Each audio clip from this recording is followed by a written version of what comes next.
தாவேக்காவை நீங்கள் மேற்கோள் காட்டினால நான் இதை கேட்குறேன்.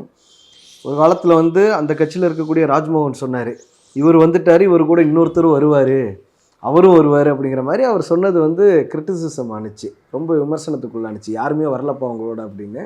ஆதவ அர்ஜுனாவும் சொன்னார், பிப்ரவரியில் நீங்கள் வெயிட் பண்ணி பாருங்கள், சிட்டிங் மினிஸ்டர்ஸ் 2 பேர் தாவேக்கால் இணைவாங்கன்னு.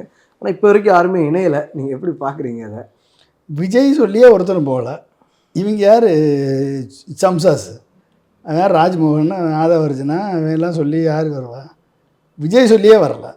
ஆதவ அர்ஜுனா இருக்க இடத்துல, புஷியானந்த் இருக்க இடத்துல, இந்த மாதிரி ராஜ்மோகன் மாதிரி ஆளுங்க, ஞானசூனியங்கள் இருக்க இடத்துல எவனாவது ஒருத்தர் அரசியல்வாதி, தேர்ந்த அரசியல்வாதி எவனாவது போய் சேருவானா? சொல்லுங்கள், யாராவது சேருவானா?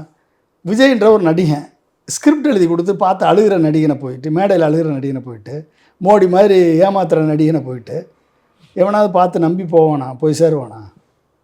அப்படி சேர்ந்தானா அவனை மாதிரி ஒரு ஈத்தரை ஒருத்தரும் கிடையாது.